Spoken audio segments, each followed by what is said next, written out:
turn me up at the back? Can you turn me up?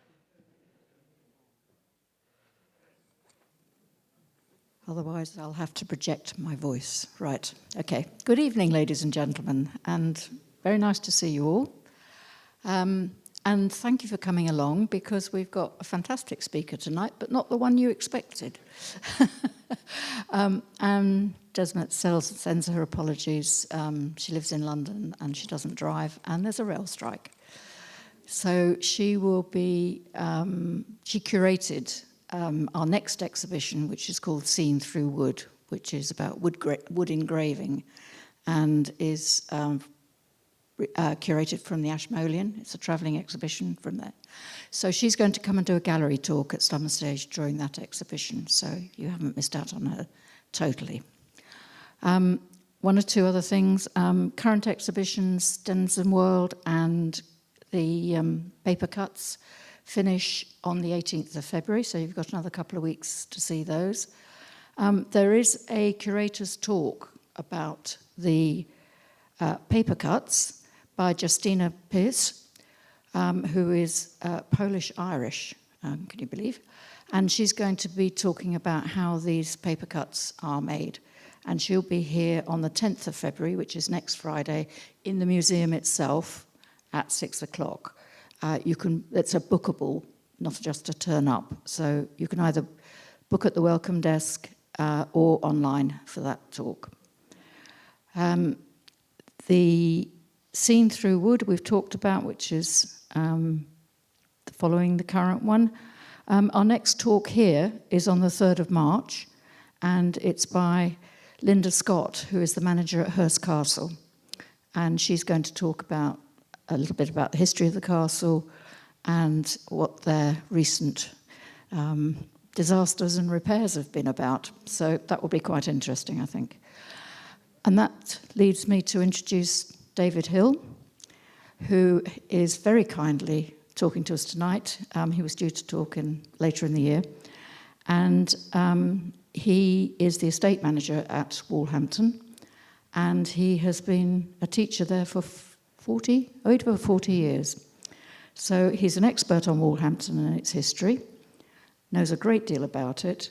And it's very timely because our annual reception for patrons and friends is at Walhampton this year on the 20th of April. And that's a good chance. David will be there, I hope, yes. And he will be talking to us a little bit then and giving us tours of the house and grounds. So listen carefully, because you'll get a chance to visit later in spring. So David, with that, I'll hand over to you. Thank you very much. And there'll be a chance for questions and answers at the end. Am I? Oh, yes, I'm wired up. That's fine. Thank you very much indeed.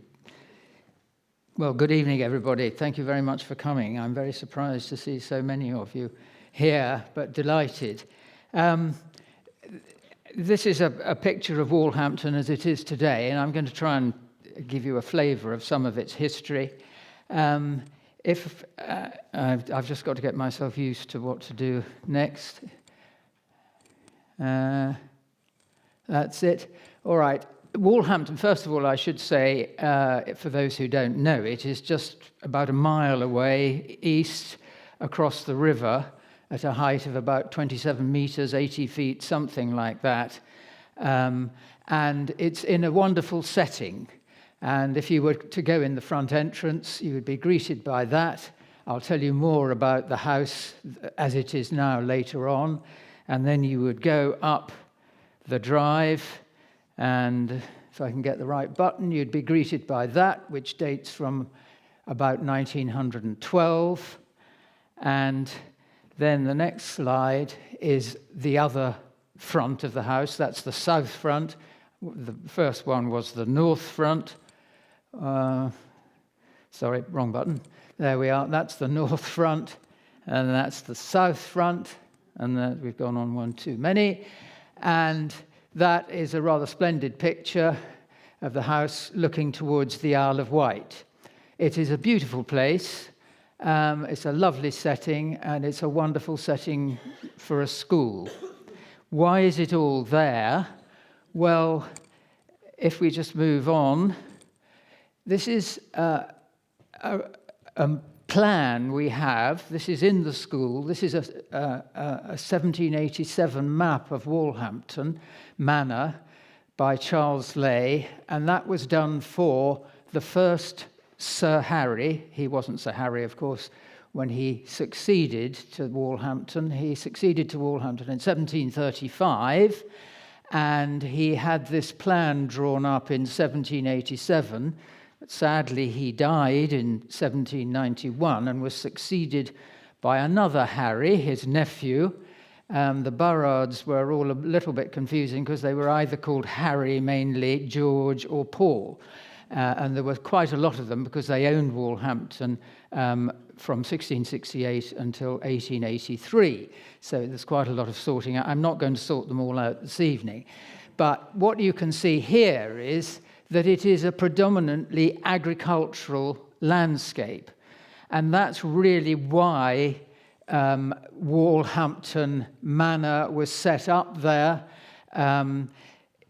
If we go back, probably, I always say, well, you know, I don't want to bore you too much, but if we go back to the last, what's called Ice Age or glacial period, the whole of this area, as the ice receded, would have begun to become covered with trees.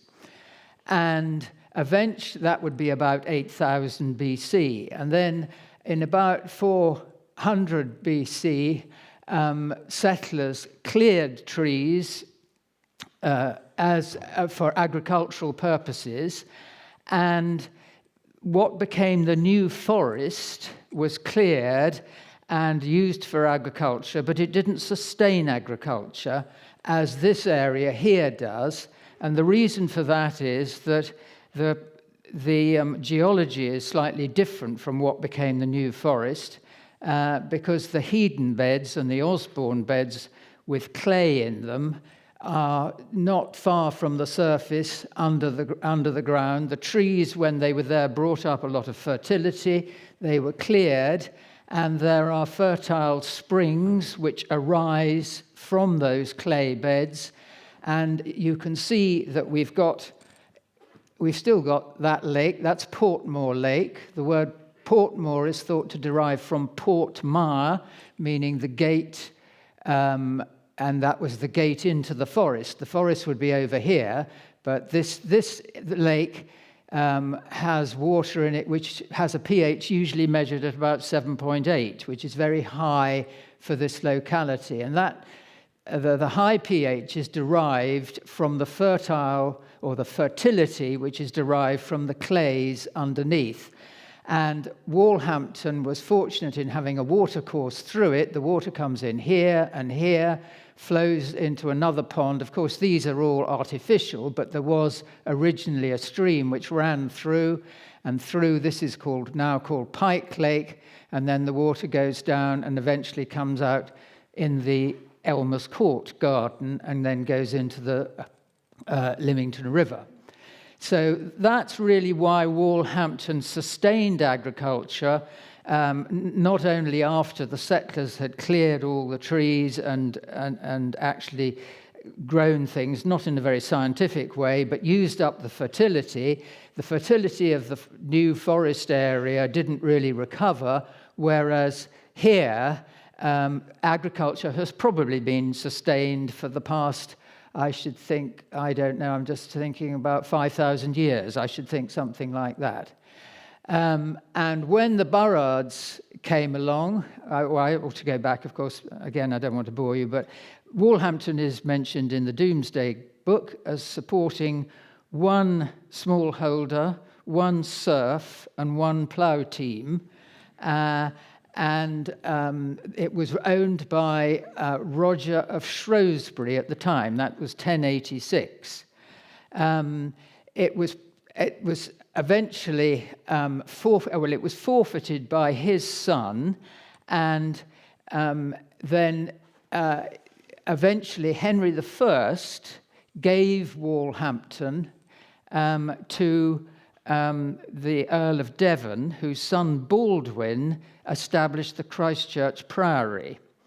Now, Richard de Redvers had been the father, and Henry I, Richard de Redvers obviously behaved quite well, because Henry I gave him Bremer, Christchurch, the Isle of Wight, and Lymington. So he did very well out of it. And his son, obviously Walhampton was included in that, and his son gave Walhampton to the Christchurch Priory, and it was in the hands of the Priory until 1539. You will all recall the dissolution of not personally, but the dissolution of the monasteries which started in 1536. But by 1539, Christchurch had been dissolved, and so Walhampton went back to the Crown, and then in the reign of, it was leased by Henry VIII, and then in Elizabeth I's reign, Elizabeth succeeded Henry VIII, of course, eventually it was sold into private hands. A succession of owners, and then in 1668, somebody called Elizabeth Barrard, who was a widow of a London lawyer, but they were related to the Barrards of Lymington, bought 60 acres of Walhampton to settle on her son, Paul. He was Paul I, and he was a successful person in Lymington, MP for Lymington, and they were a wealthy family, and Elizabeth bought more land for him, and eventually he had about 100 acres, and it was his son, Paul, who, typical, isn't it, who actually pulled down what was a farmhouse and built the first country mansion. I'm sorry, I should have been showing you more pictures. Just to backtrack a bit, this just shows you the Lymington River, and Walhampton is, if I can get that to work, it worked a minute ago, is here. You can see here where the river, the watercourse through Walhampton has washed away and exposed the clay, and of course much more of that has been done there. And I didn't realize, and I gave a talk to the Friends of Sir Harry, and a gentleman in the audience who also had a son at Walhampton whom I taught, Peter Brooke, who has got a house just under the monument, on this side of the monument. And I didn't realize there was an enormous clay working there where they made bricks. So the clay was very useful. But that's the Lymington River, and Walhampton is just there. And there is Portmore. That derives from Port Mar, as I said, the gate into the forest, which was over there. Of course, it would have been in French because of William I, rather inconsiderately came over from France, as you remember, and took over, rather, ultimately. Anyway, see what happens next. It's as much of a surprise for me as it is for you as to what comes yet. Here we are. This is this is called King's 1680 drawing, and it's a very misleading drawing, because this actually, by the way, another thing I should have said is my sources, Sybil Wade wrote an excellent landscape management report, and she argues very convincingly and clearly why this is not the 1680 house. It is actually the 1711 house. And Nick Carey-Thomas, he produced that. That's a conservation study of Walhampton House. So really none of this is attributable to me. It's attributable to these experts who've done the research. But Sybil Wade explains clearly why that is the 1711 house, which was built by Elizabeth Barrard's grandson, Paul, who pulled down the farmhouse that she had bought when she bought 60 acres and built this Queen Anne house. And interestingly enough, this building here is still there. And that must be the oldest building on the site, because the whole of this house has actually been rebuilt, except for one room, which is, you're not going to see it, unfortunately, because when I was doing, I had a lot of trouble with my memory stick this morning, And I rearranged the slides so I could show you that interior, but unfortunately, it wouldn't save it in the end, and all my work this morning was wiped off it. Never mind, I'm sure you're all very familiar with that sort of thing. Anyway, this is that house I was showing you, and keep an eye on this. This is one of my favourite things. Sybil Wade refers to this as the Banjo Pond. Unfortunately, it's not still there, and I'll tell you who's responsible for removing it later on, but this is the 1711 house after 1770, because Paul's son, Harry, who became the first baronet, he was made a baronet because he worked in the court of George II and then George III, and at the end of George III's first 10 years, in 1769, approximately 9 years, he was made a baronet for services to George III, and he added these two canted bays and what's called the octagon room there, and a corresponding one there. And you can see there's still, the garden is very close to the house. The rest of the landscape is agricultural still. But the intention was to develop it, and I've shown you the plan they were due to work from. That is the same drawing, but just showing it a bit more clearly, and that was done by Nick Carey-Thomas from the painting I just showed you. There's that house again. Remember that building, that's the first building I think I taught in when I first went to Walhampton in 1967.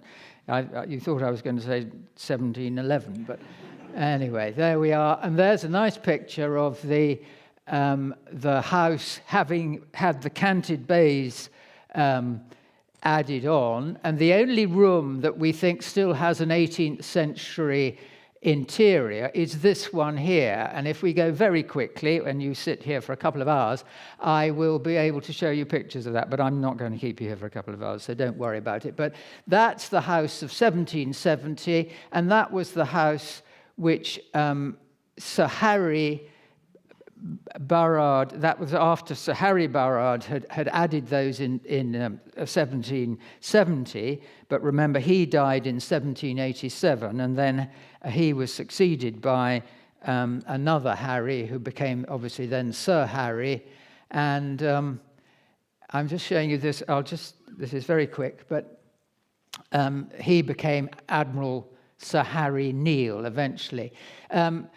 On this plan, look at this long avenue, which was really the only route really to Lymington, because there was no causeway in those days. There was a ford of some sort, but no causeway across to Lymington. So if you wanted to go to Lymington, you had to go to Boulder and then go over the bridge and then round that way. But they would have used this to go to Boulder Church. There's the house of after 1770. And why I've shown you this aerial photograph, which is 1946, is that Sybil Wade thinks that, Nick Carey-Thomas told me he thought that you could vaguely see an outline of that avenue going through there. That's 1946, and everything's a bit run down because that's post-war, and it's not looking as great as it did in 1930, shall we say. But let's move on. You've seen that. That's the building I first taught in. That precedes the 1711 mansion, and it's made of local brick. It's got those bricks with the inclusions in. Do you know what I mean? Bits of stone and that sort of thing. Okay, so on we go. I happen to be on the roof at one point, and I have managed to persuade people to let me rearrange the fencing so we get a vague impression of our avenue, which was quite wide. I've widened it because obviously it had to be wide enough to be a field, but leading your eye up to Boulder. But I thought that was quite a nice photograph. Anyway, there we are again with that and that. This is the second Sir Harry. The first one I rather glossed over. I'm so sorry, but I'm trying to get through quite a bit. This is the second Sir Harry, who, of course, became Admiral Sir Harry Neale. He succeeded in 1791, and he married... Sorry, I'm not talking to you people over here. I'm quite conscious that I might fall off the edge of this. So he became the second baronet, and he became an admiral eventually. And he married, that's what I was going to say, he married Grace Neale in 1795, and she was very wealthy, so that's why he took her name. So actually, he became Sir Harry Neale. He had to become Sir Harry Neale to have access to her money. So it was a small price to pay. Anyway, he was very well thought of in Lymington. He, as you probably all know, he provided gas lamps for Lymington. He was very well thought of, and they raised the monument, which is on the hill well, it's thought to be the site of a Roman speculum, actually, where the monument to him is, which of course has been beautifully restored by the Friends of Sir Harry. Now, this is the north front of the house after Sir Harry in 1815. We're moving on a bit now. I should have told you that he got on very well with George III. He served in he commanded the royal yacht, and he used to accompany George III to Weymouth in the summer for several summers. And George III came to Walhampton in 1801 for lunch, which was taken about 5 o'clock in the afternoon, and he was waited upon by Sir Harry himself. And he came again. He liked it so much, he came again in 1804. But he also was very well acquainted with Sir Harry. And of course, Sir Harry, as you probably all know, if you've been up to the monument and read all about him, he was instrumental, it is thought, in quelling or helping to quell, or being a major part in quelling the mutiny at the Nore by his ship not mutinying and actually escaping under fire from the mutineers. The mutiny, as far as I can see, was entirely justified.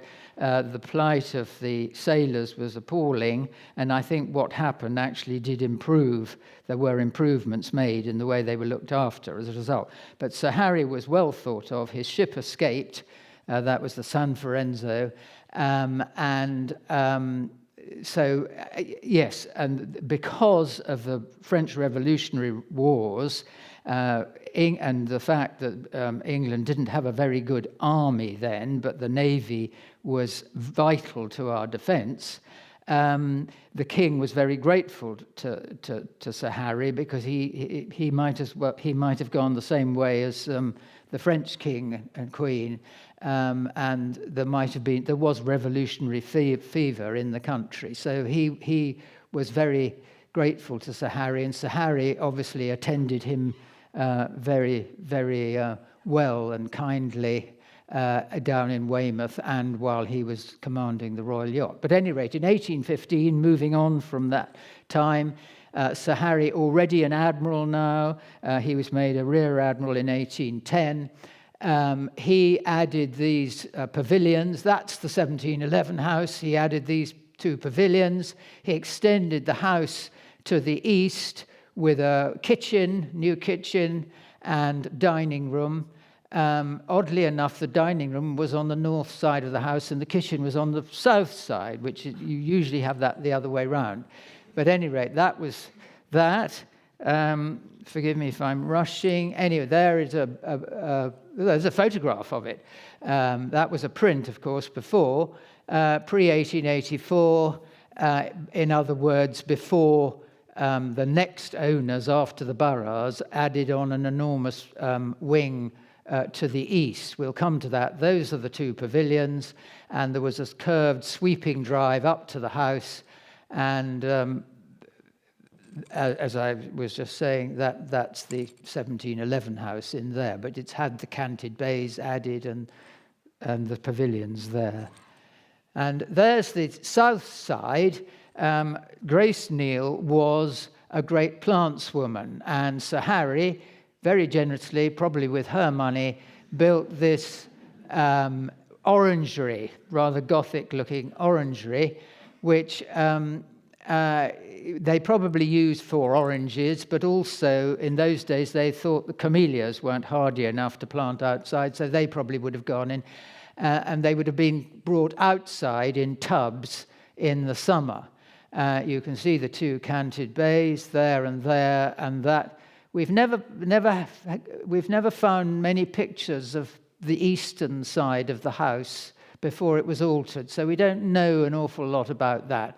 But again, the 1711 house there, and the wonderful orangery.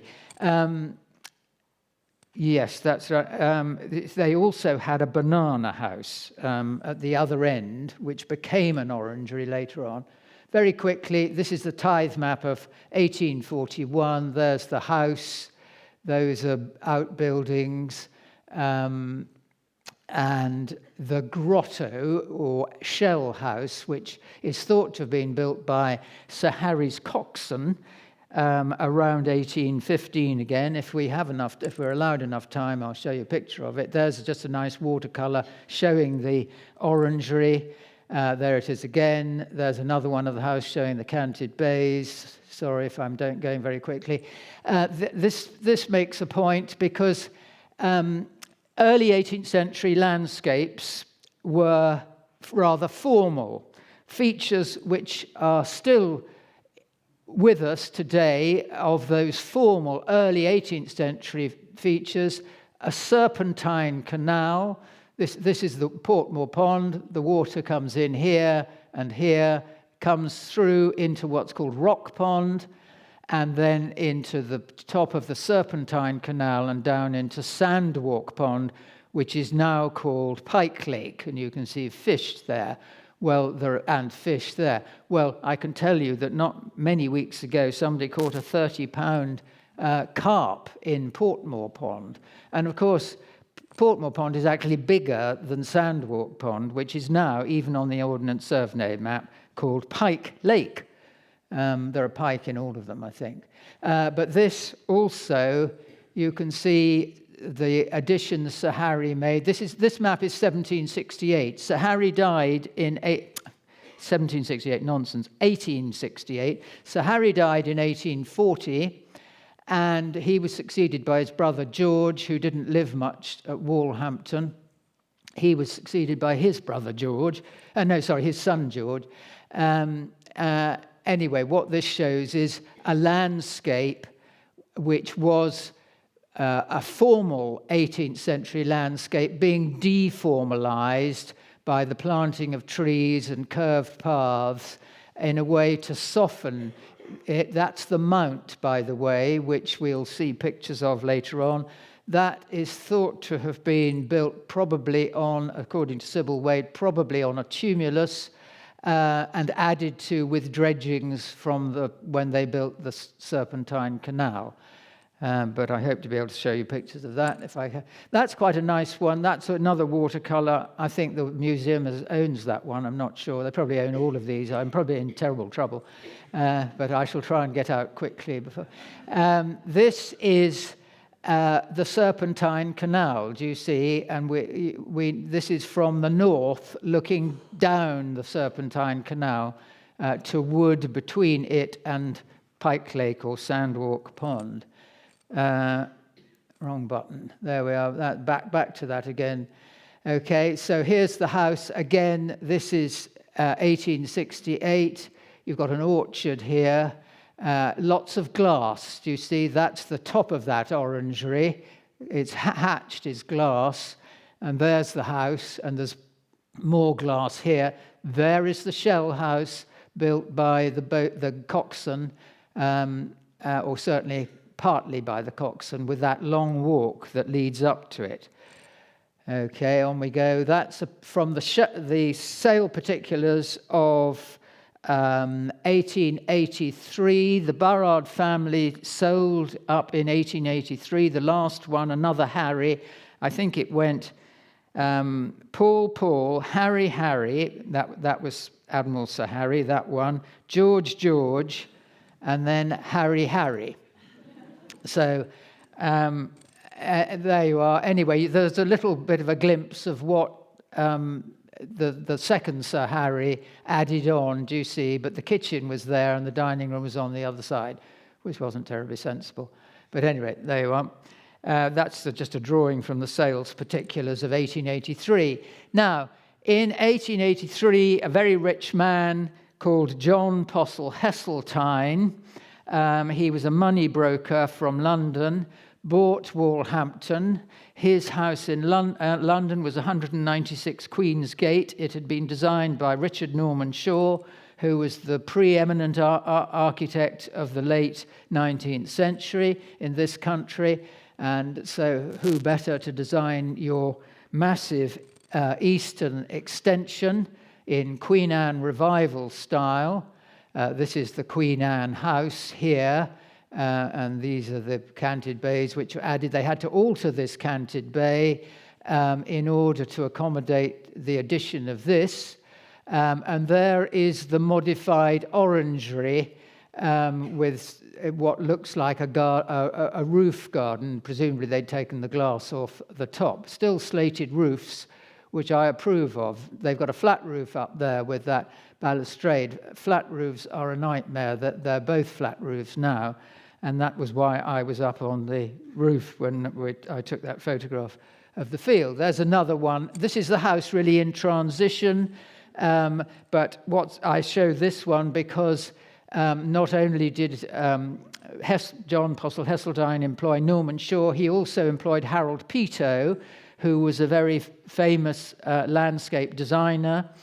He had been an architect, did a lot of work in London. His father had been a very successful builder. His father built Nelson's Column. I'm trying to think of something else that he built. It'll come back to me, but famous buildings anyway. And then Peto became an architect, and he was in a practice called Peto and George. Lutyens trained in their practice, and then Peto gave up architecture and became a landscape architect and brought a lot of artifacts back from Italy. And we have an Italian terrace and a glade, which I'll show you. No, wrong button. There we go. That's the other side of the house, just showing you what Norman Shaw added. There's the Queen Anne house. That's still Sir Harry, but this has been extended out, do you see, in Queen Anne Revival style, and this is part of the addition as well. So the work of Norman Shaw really multiplied the size of the house by 3, I would say, at least. That was all done. Yes, this is an interesting thing. It was done, he bought in 1883. He employed Norman Shaw to design it, and he employed Rashleys of Lymington to build it. Rashleys was a very big firm in Lymington then. I think it still exists as a building firm. Somebody may be able to confirm that, but it was a very big firm, and I can remember when I was a small boy in Lymington that Rashleigh's men were all over Lymington with barrows and doing works. I remember Jude James is the other main source that I should have cited. He's given me a lot of help with the archives at the school. It was he who told me that Rashleigh's, which was appointed in 1859, had built this enormous extension onto Walhampton, and actually at the same time we were having an extension built, a very small extension of about a room and a half onto Creek Cottage where we lived then, and Rashleigh's were doing that, and they were taking an inordinate amount of time to do it. And I was getting rather frustrated with them to the point of berating them. And on one day, after I just discovered from Jude James that their firm had built all of that, I got home to find an army of men in this little extension that was being built on. They could hardly move, there were so many of them. And I told them all that Rashleigh's had built this wonderful extension, certainly what I phrased it like this. I said they'd been given the contract for it. and the foreman piped up and said, "Is it finished yet?" So, and in fact, it was done in a very short time, and so were later alterations. It's amazing how quickly it was done. Of course, all those people were, but wonderful craftsmen they had, but they were all paid next to nothing, I think. Anyway, that's from the sort of northwest angle. That's what it would have been like. I put those in just to remind me. Yes, and there it is again. So that's that. We move on. I mentioned Harold Peto. This is all his installation. This is an Italian sunken garden across the south lawn of the house. This is the Italian sunken garden filled with Peto acquisitions from Italy, I expect, and done in a typical Peto way with sort of tall columns out of proportion, and this hedge, yew hedge put round to give it a greater sense of depth. All this is still here, and if you come in the spring, you'll see this. It's now what we call a remembrance garden. And the garden also, because of course there were quite a lot of delicate plants surrounded by evergreen oaks, which actually stand up to the salt winds, that's Quercus ilex, very well, and protect the more sensitive plants from the salt winds. We only had one blow down in the 1987 hurricane. There's a nice picture. This is an excedra. It's a place where you sit down, outside, and discourse learnedly with your friends. And Peto was very keen on excedri. And while we're looking at that, there's a wonderful pollard oak here. And that's we've got pictures of that in the 1930s. It looks more or less exactly the same. We have done a little bit of surgery on it just right at the top, but it looked exactly the same in the 1930s. So there's one excedra, and that's the Italian terrace as you come up the glade, and there's another excedra at the other end of the Italian terrace. That's at the west end. The other one was at the east end, and another place. And that was all inspired by somebody called Sir Lawrence Alma-Tadema, who was an 19th century artist. He was Sir Lawrence Alma-Tadema eventually, and he was very fond of drawing beautiful women on curved seats. Now that's a Roman arch, and that is looking straight up at and you would see the front of the shell house, had it not been obscured by the WCs which have been installed for those who use the swimming pool. But that may be reversed in time to come as a sort of enticement to the planners. Now, after the Heseltines, they employed Peto to do all that. He also laid out a plantsman's glade from the Italian terrace down to Pike Lake, built a Chinese boathouse down on the lake. But Heseltine sold in December 1910 to Dorothy Morrison, whose uncle Charles had inherited 12 million in 1909. Still a handy sum. And she didn't get all of that, but she was very, very wealthy. This is Viscount St. Cyr, whom she married in 1912. Remember, she bought in 1910, and then she set about rebuilding the Queen Anne part of the house, and she employed Thomas Mawson, another very well-known landscape architect of the time, to lay out the gardens. So there they are. Sadly, they both suffered from ill health. He died in 1926 and she died in 1936. They were both fellows of the Royal Horticultural Society and very keen on the garden. And thousands and thousands, probably millions in today's money, was invested in Walhampton. These are pictures of the reconstruction of the Queen Anne part. This still reflects the Queen Anne house.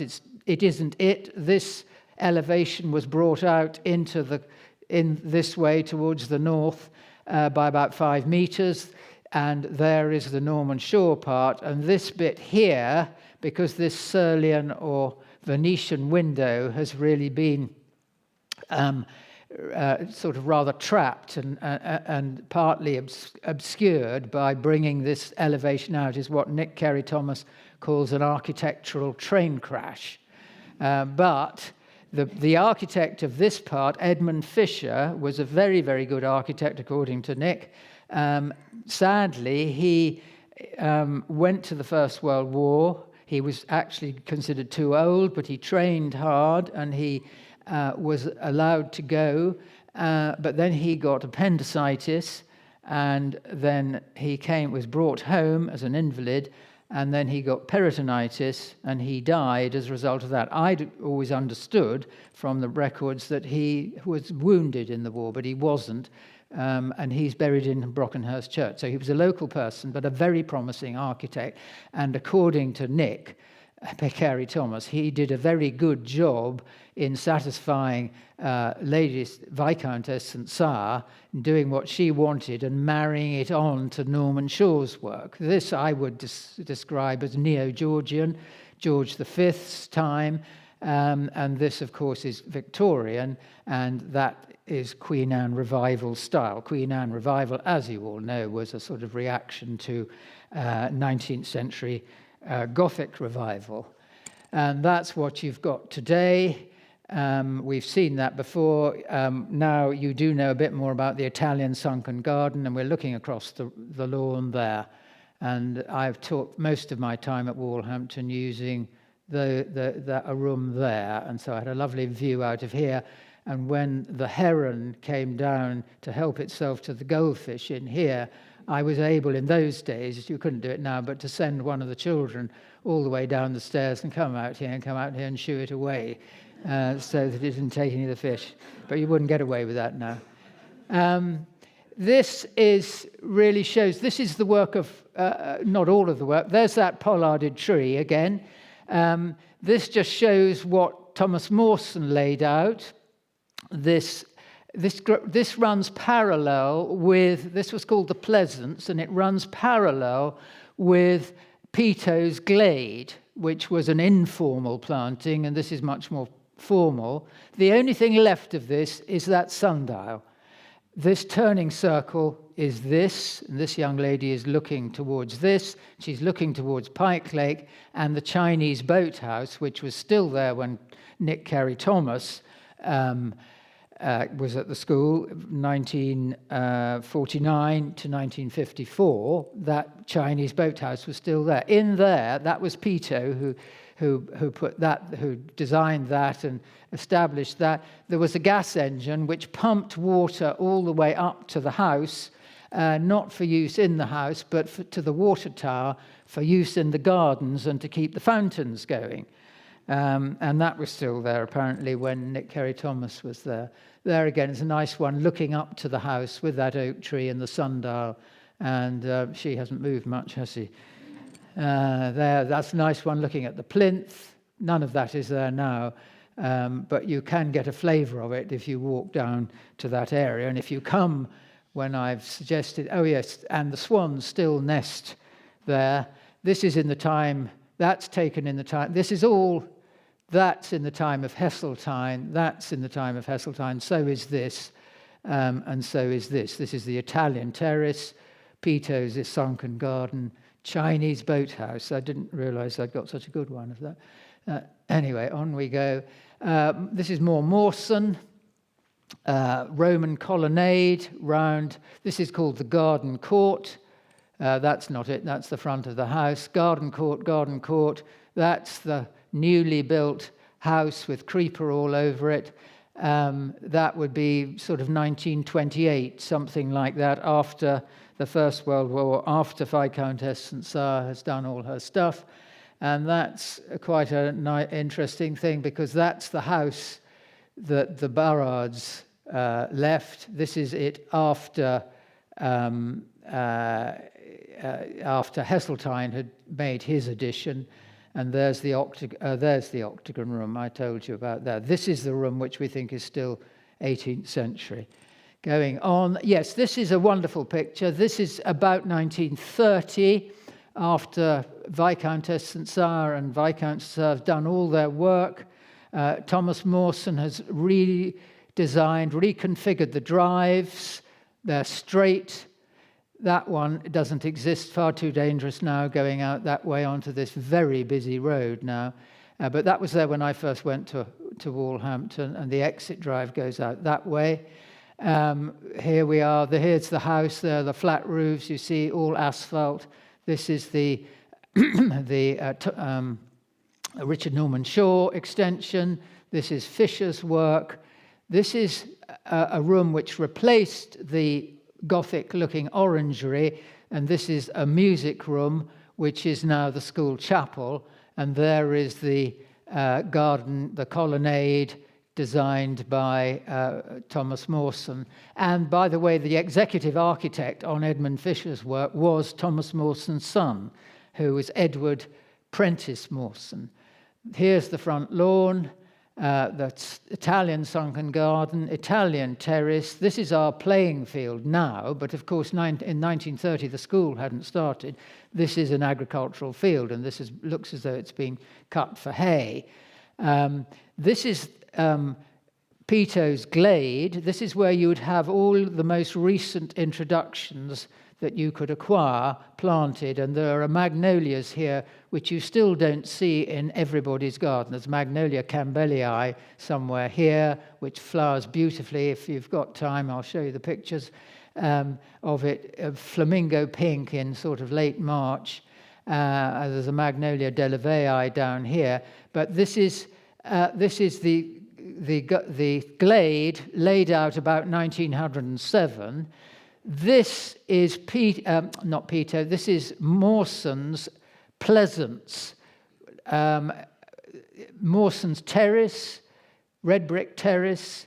Walk to a Mercury fountain, nice circle there, down to our famous pollarded tree, then down to the sundial, which is still there, and then down to the lake, down to Pike Lake, formerly called Sandwalk Pond. I'm going a bit quick because I do want to show you some of these other lovely pictures. You don't want to see that again, or that, or that. There's a nice picture looking from Mawson's Terrace. There's the mount in the distance, and this tree, I think, predates everything else here. This was probably there in the agricultural landscape, I should think. That's called the Far Away tree. Now, that's that other pollard I pointed out. Quick little walk. Are you up for a quick little walk? Yes? Okay, quick little walk around the garden. Mawson's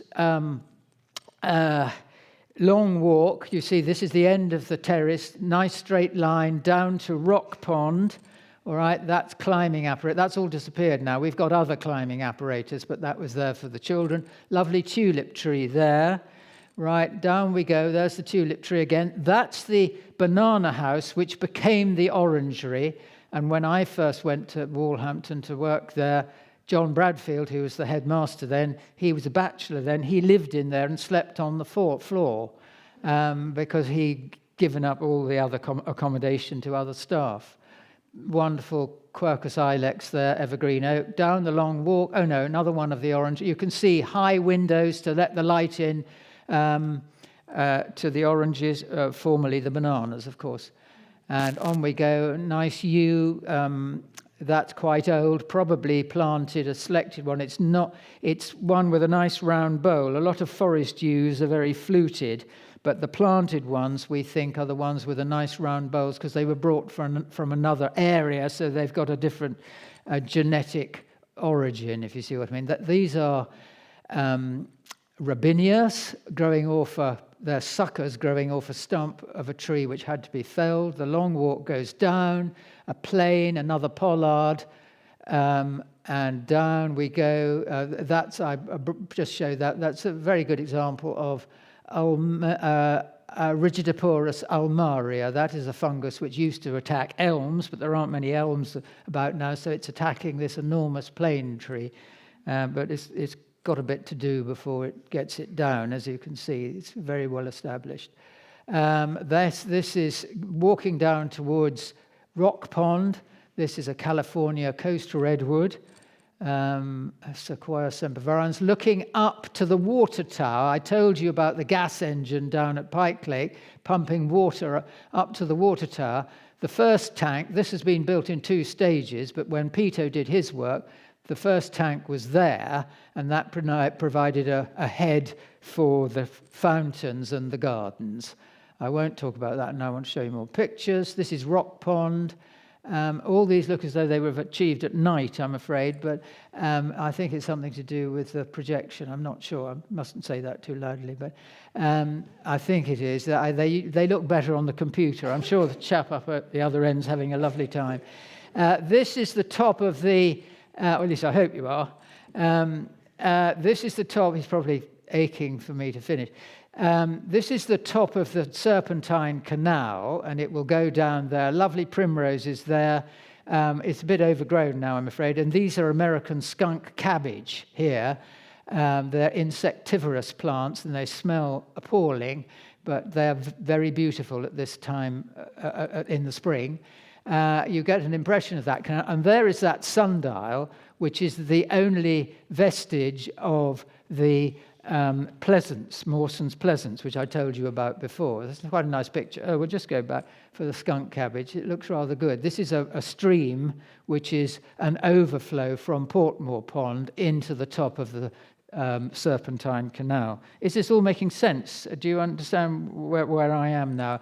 The Portmore is nearest to Portmore, is the sort of northeasternmost pond, and the water flows really from northeast to southwest. Quite nice. Another one of the rock pond, Swiss stone pines there. That's those. On we go, Amelanchia there. Monterey pines, which are actually growing out of a rockery.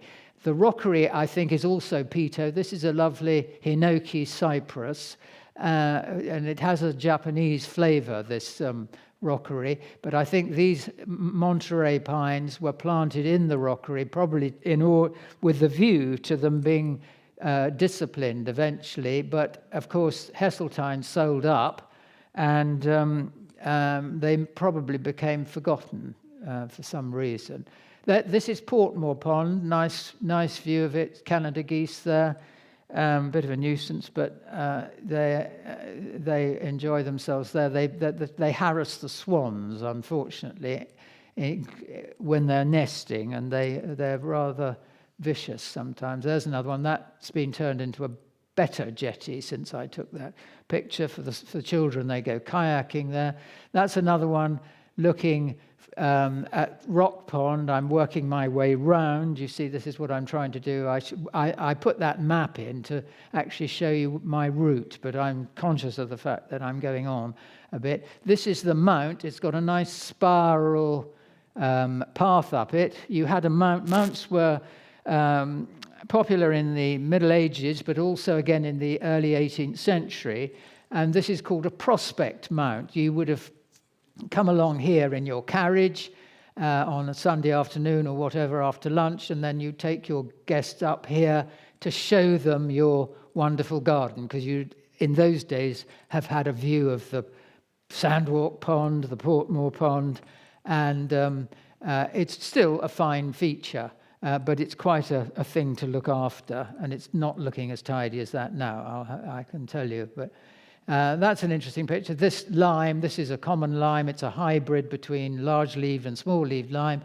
But that is an indication. That's obviously been planted, and that was to make this drive more formal, make it look more formal with planted limes. And then you'd stop there, and there's the path up the mount. That's looking across to Newtown Park. That would be your nearest neighbour that you would dream of talking to, I should think. You might have, I don't know, exchanged abuse with him because you were all competing with one another to have better gardens. And they actually had a mount which was an ice house, but it was filled up in the 1960s. We think ours might have been an ice house, but there's no confirmation of it. This is after we cleared a lot of cherry laurel from the woodland, which suppresses woodland, and then replanted. And this is one of our hybrid limes, another one which has obviously been planted. Now this, you have to look hard. This is a wonderful pollarded oak in the wood, which is beside an old drove road. And we think this was probably pollarded. Pollarding means cutting at a height between about 8 feet and 15, something like that. It was done a lot in the New Forest of oaks up until the beginning of the 18th century, when it was banned because there weren't enough trees to provide straight timber for ships. Pollarding was done in order to produce many stems with lots of firewood, therefore, and also smaller timbers for boats, curved timbers for boats. And these trees would have been trimmed back every so often to take the crop. It was really coppicing at height. And out above the browse line, so the animals couldn't chew off the regrowth. But this one is a lapsed pollard, and you can see these stems have broken out. So it's a bit of a danger. It's a veteran tree, but we're trying to encourage it to produce these epiphycormic shoots along here to help to sustain itself by more photosynthesis. And we've opened it up by doing this halo pruning round the tree to let more light in it. But we do it in stages. We don't do it all at once. You've seen that, so I won't need... Yes, the reason why I put this in was just to use an old map to say I was going to take you for a walk between the lake there, past the top of the Serpentine Canal to the Mount. My marvellous pollard is there. Then I was going to take you down here. I mean, do you want me to stop now? No? No, you're all right. Okay. Do you want to say when you want me to stop? Anyway, here you come down here and down to Sandwalk. You come down here to Sandwalk Pond, and you can see that. But I take people up the glade when I take them on a walk. The Pleasance would have been here. But remember, this is 1868 instead of 1930, when all what I've just been talking about would have been in play. Oh, there's a nice one of the Serpentine Canal from the top of the mount, with the daffodils coming out and the cherry laurel, which is planted on it, nicely trimmed. I wish it looked like that today, but it doesn't. But we will work at it. It's money is the... Oh, there's Newtown Park again. I'm very glad that they've restored that observatory on top. It looks very nice indeed. I have been up there. And there's another one of the mount looking across the Serpentine Canal. You've got some marsh marigolds there. Lovely spring flowers again there. The trouble is the reed mace, as soon as you dredge this, just chokes it, unfortunately, and it's a difficult thing to maintain. That's another nice one, weeping willow, and that is a swamp cypress, Taxodium distichum, which is a very fine tree, a mature Taxodium. There's another very nice mature one at Exbury. Nice one looking at the bridge. This is the end of the Serpentine Canal. Pike Lake is beyond there.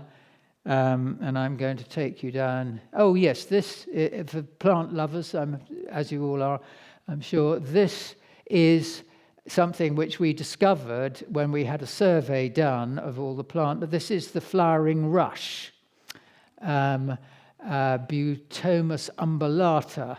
It's got lovely pink flowers, and I was very worried that after we had dredged it that we would have extinguished it. We didn't actually see it at all before we dredged it, simply because it was choked. But having dredged it, it came up in profusion, actually, in the water. So that was a great success. It's a red letter species. It's threatened. This is described as a botanical thug. This is hemlock water dropwort, which again chokes everything in the summer. There we are. I'm moving on now to that where that turning circle was. You've seen that before, but that's what it looks like today. What we have tried to do is when we are doing fencing and where we want gates, we've put this gate in the line, and there's another gate in that partition fence lining up with that sundial, and then that lines up with our lovely pollard oak, and then it lines up with the Mercury fountain, which is on the lawn. That was rather a nice picture. Look out for this in the coming months, March, February even. That's the cornelian cherry, Cornus mass. It's a lovely shrub which comes out, as I say, in late February, March, and it's one of the sort of indicators that spring is on its way. That's a lovely thing. And there's a picture of swans still nesting in the same place, or still in the same place as we saw them in that photograph from the 1930s. And sometimes they do very well. I think we've had 8 cygnets. We didn't have any last year, but the previous year I think we had 8 cygnets. This is coming up. Oh, sorry. There we are. I was going. Sorry. Right. Okay. And I think it's taking me the other way now. Sorry. I wanted to go back. I'm so sorry. Yes, I must have gone over those and I didn't spot them. This is the bottom of the glade. We're now walking up to the house. You can just see the end of Peto's terrace there. Lovely magnolia there, white one out. So up the glade we go. That is a magnolia. It's called the cucumber plant. I think it's Magnolia acuminata. I didn't know about it because this is a very inconspicuous plant until some of you know Mr. Foster. I've forgotten his first name. Clive Foster, yes. He gives me a lot of very good horticultural advice. And he told me what it was. I didn't know what it was. And I hadn't seen the flower. So I'd been there about 50 years and I hadn't seen the flower. But it's rather nice, isn't it? And there's another. We've engineered that. We had to transplant some box shrubs from somewhere else. So we put that, when we refenced, we put that little gate in to invite the eye. We're walking up the glade and looking at the pleasance. We're walking parallel with where the pleasance was. And there is a view from the glade across the valley. There's the valley there to the mount. Nice picture. Lovely magnolia. We've got Magnolia merrill, a white one, and we've got Magnolia soulangiana, another white one. There are many species, varieties. Italian terrace there, and we might get, that's a Judas tree there, and we might get the Magnolia campbellii. I thought we were going to, but we haven't. I have got it there. Anyway, there's that. Just remind. Oh, there, Magnolia campbellii. That's not a very good one. It's beautifully pink, and it's wonderful against a blue sky, or even a dark, rather menacing-looking sky when the sun catches it. There you are, Magnolia campbellii. Another garden advisor I've had is David Gilchrist. I don't know whether anybody has come across him. He's very knowledgeable, and he told me that when that was planted, probably around 1907, that would have, from a seedling, would have taken 50 years about before it flowered. So, I mean, we're very lucky to have these things. You won't see that in everybody's garden round Lymington. There's your Excedra again there. You've seen all that before. And what I was going to show you was, yes, that's an Alma Tadema picture. There's an Excedra with a beautiful woman on it there. Yes, the grotto or shell house, thought to have been built in part, at least, by Admiral Sir Harry Neale's coxswain. It was traditional for the ladies of the house to have a hand in putting the shells on. Perhaps the coxswain mixed up the plaster and put it on, and they stuck the shells in. Unfortunately, the grotto, it was an individual building, separate from everything, until Dorothy Morrison employed. It's a lovely ceiling, you can see. It's wonderful work. Employed Thomas Mawson to do all this brickwork round the swimming. By the way, that's of Peto's sarcophagus. I think that Peto was here before the First World War, and there was lots of stonework which was brought in, some of it from Italy.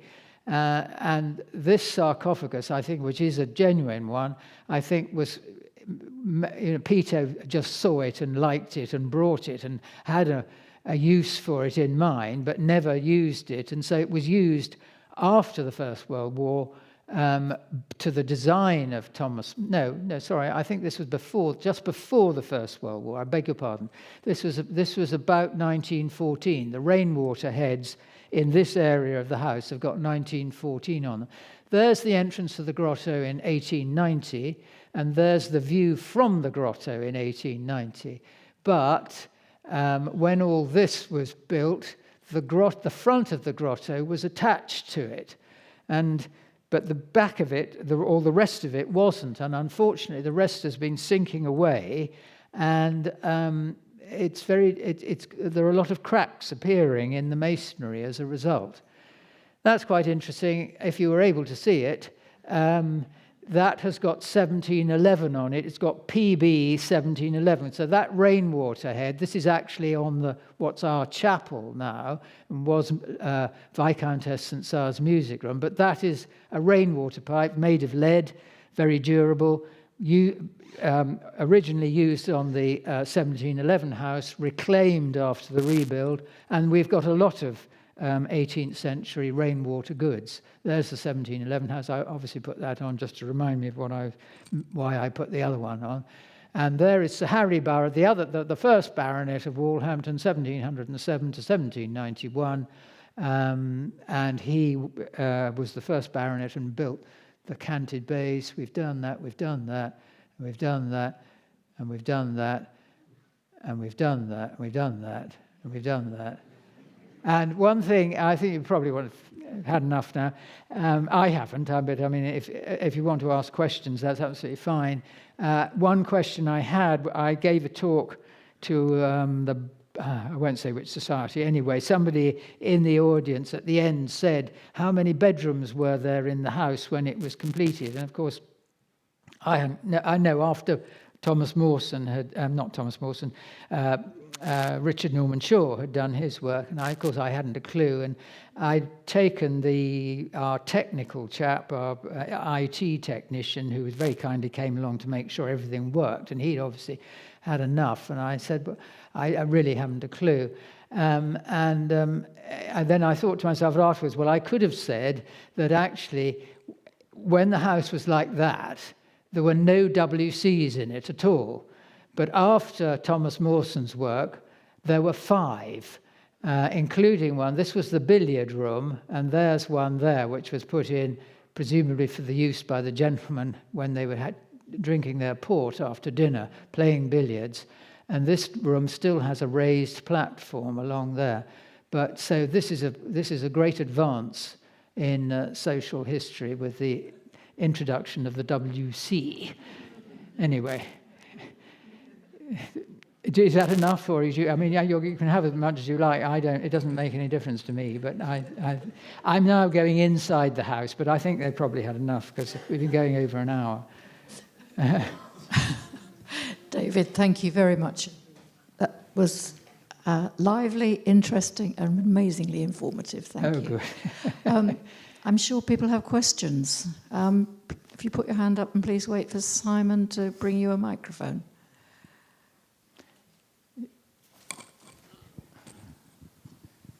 When did the house become the school? Very good question. 1948. It was bought. I should have told, if I'd had more time, I would have told you that, I did tell you that Viscountess St. Czar died in 1936. The house stayed in the Morrison family after 1936. It was inherited by her nephew, who was 4 at the time, Charles Morrison. He eventually became a Conservative MP. But it was retained by the family through the war. It was occupied by a skeleton staff who looked after it through the war, but there was a lot of deterioration.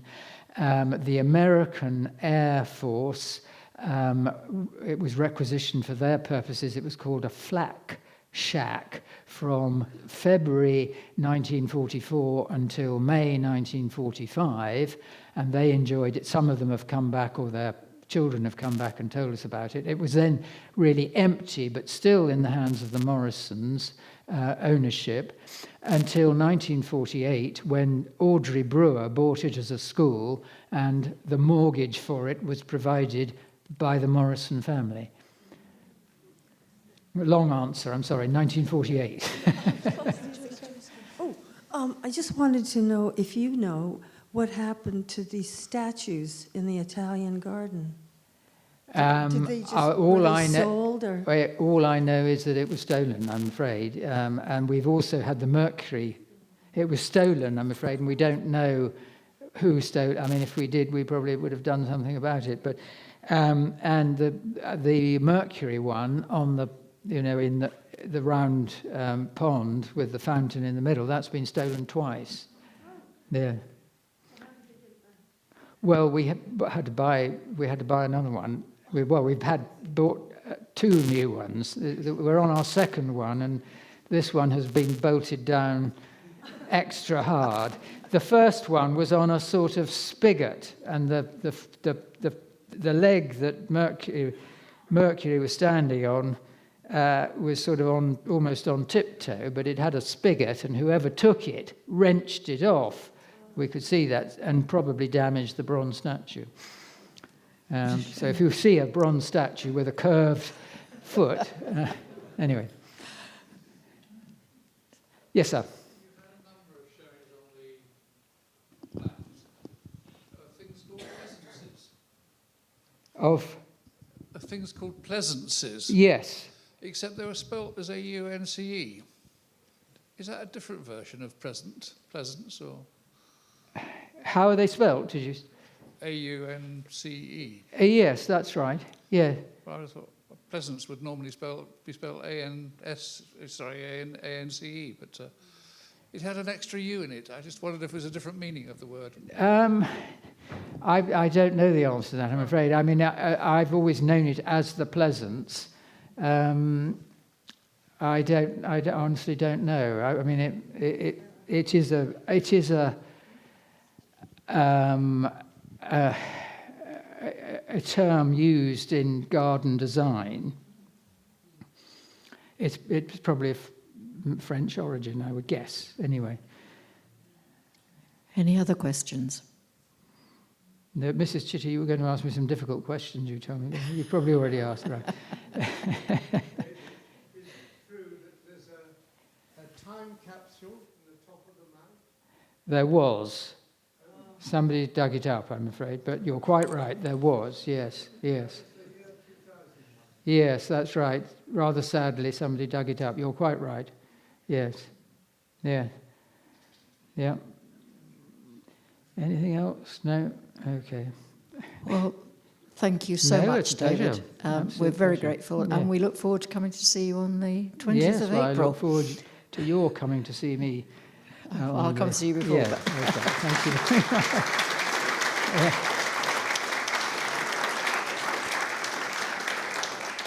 Thank you very so much. just Thank a you. reminder, 3rd of March, 7:30 here, talk about Hurst Castle.